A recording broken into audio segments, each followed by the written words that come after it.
नमस्कार। तो आज हम बात करने वाले हैं एक ऐसी खौफनाक हिंदी कहानी के बारे में जो सच में रोंगटे खड़े कर देती है। ये कहानी है एक परिवार की, एक भूतहा हवेली की और हाँ, एक ऐसे शैतान की जिसकी भूख कभी खत्म ही नहीं होती। तो चलिए शुरू करते हैं ये डरावना सफर। कहानी शुरू होती है एक ऐसे सीन से, एक ऐसे मंजर से जो शायद कोई भी माँ कभी नहीं देखना चाहेगी। सोचिए, आधी रात का वक्त है, रसोई से कुछ अजीब सी आवाजें आ रही हैं। माँ मंदाकिनी जब वहां पहुंचती है तो वो जो देखती है, बस उसे अपनी आंखों पर यकीन नहीं होता। उसकी अपनी बेटी सुगंधा खून से सनी हुई कच्ची मछली खा रही थी।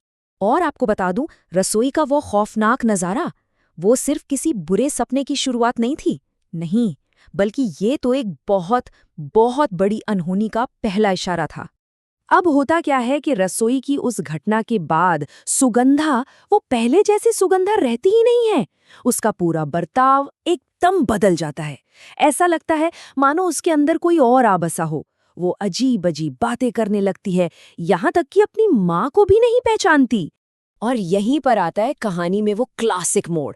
पिता तपन वो इन सब बातों को मानने से ही इनकार कर देते हैं। उन्हें लगता है ये सब बस एक बुरा सपना है।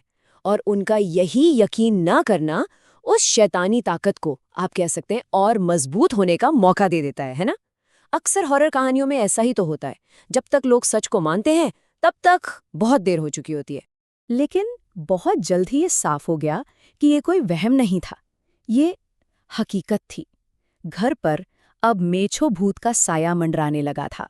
अगली रात जो कुछ भी हुआ उसने तो पूरे परिवार को दहला कर रख दिया। एक के बाद एक ऐसी ऐसी घटनाएं हुईं जिन्होंने ये साबित कर दिया कि वो सब किसी अलौकिक शक्ति के चंगुल में बुरी तरह फंस चुके थे। और तब घर का नौकर भुवन उस आतंक का नाम बताता है। वो नाम है मेछो भूत। ये एक ऐसी दुष्ट आत्मा है जो मछली की भूखी होती है और कहते हैं कि अगर किसी इंसान के जरिए उसे एक बार, बस एक बार मछली का स्वाद लग जाए तो उसकी भूख कभी नहीं मिटती। वो अपने शिकार को मौत के घाट उतार कर ही दम लेती है।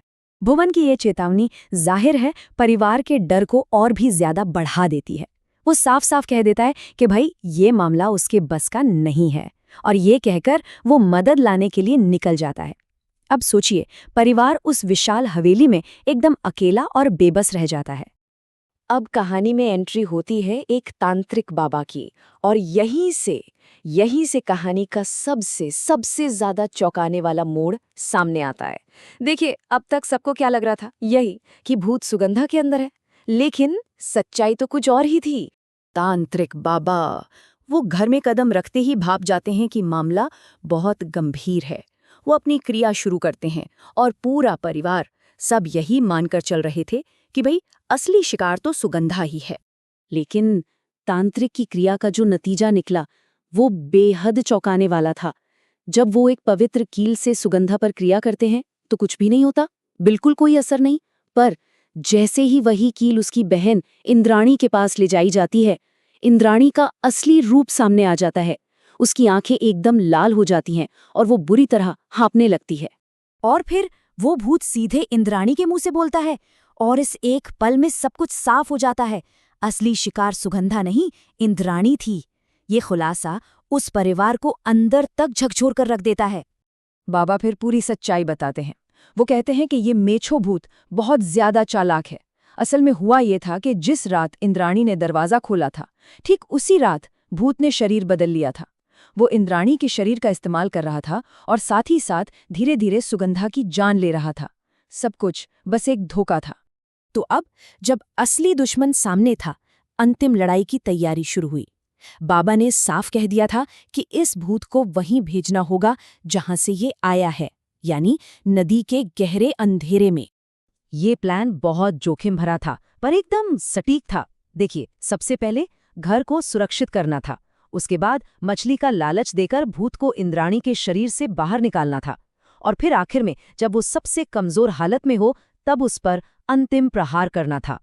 और फिर आ ही जाती है वो रात जब इस खौफनाक खेल का अंत होना था।